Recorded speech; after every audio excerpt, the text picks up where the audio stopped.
India உட்பட பல நாடுகளில் இருந்து கனடாவுக்கு படிக்க சென்ற 50,000 மாணவர்கள் காணாமல் போனதாக வெளிவந்த தகவல் அதிர்ச்சியை ஏற்படுத்தியுள்ளது. கனடாவில் கல்வி பயில 50,000 மாணவர்கள் விசா பெற்ற நிலையில் எந்த கல்லூரி மற்றும் பல்கலைக்கழகங்களிலும் அவர்கள் சேரவில்லை என்றும் செய்திகள் வெளியாகியுள்ளன. இதில் 5.4% மாணவர்கள் இந்தியாவை சேர்ந்தவர்கள் என்று தகவல் தெரிவிக்கிறது. பல்வேறு நாடுகளில் இருந்து கல்வி பயில்வதற்காக கனடா விசா பெற்று கனடாவுக்கு வந்த மாணவர்கள் குறித்த தகவல்கள் வெளியிடப்பட்டுள்ளன. இவர்களில் சீனா, ஈரான், பிலிப்பைன்ஸ் மற்றும் இந்திய மாணவர்கள் என மொத்தம் 50,000 பேர் எந்த கல்வி நிலையத்திலும் சேரவில்லை என்றும் அவர்கள் எங்கே இருக்கிறார்கள் என்று தெரியவில்லை என்றும் கூறப்பட்டுள்ளது.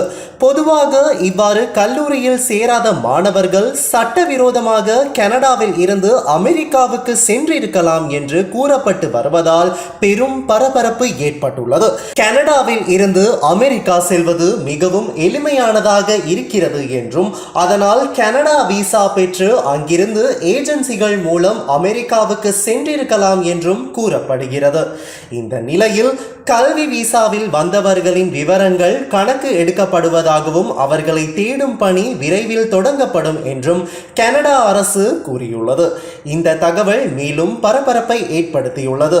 இதே நேரம் அமெரிக்க ஜனாதிபதியாக டொனால்ட் ட்ரம்ப் 2வது முறையாக பதவியேற்றதில் இருந்து சட்டவிரோதமாக குடியேறியவர்களுக்கு எதிராக கடும் நடவடிக்கை எடுத்து வருகிறார்.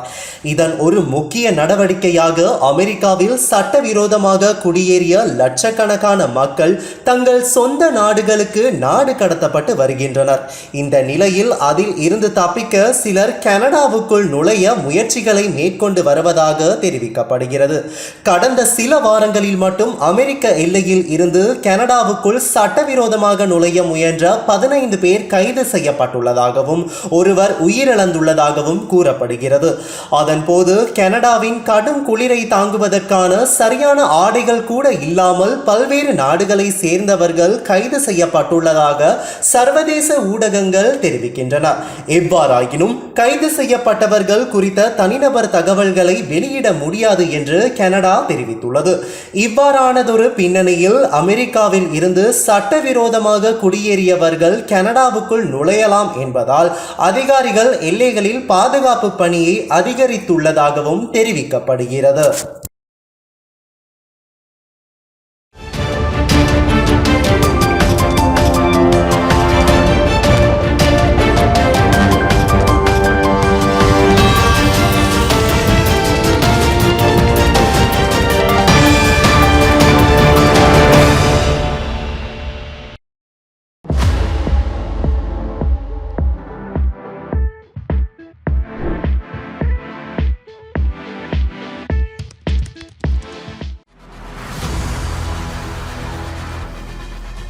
இலங்கையின் முதல் நிலை முதற்கர செய்தி வழங்குனர் வீரகேசரியின் குறுந்தகவல் செய்திகளை உடனுக்குடன் தமிழில் பெற்றுக்கொள்ள டயலாக் வலையமைப்பிலிருந்து REG இடைவெளி வீக்கி என்று பதிவிட்டு 87 960 என்ற எண்ணுக்கு குறுஞ்செய்தி ஒன்றை அனுப்புங்கள். வீரகேசரி செய்தியுடன் இணைந்திருங்கள்.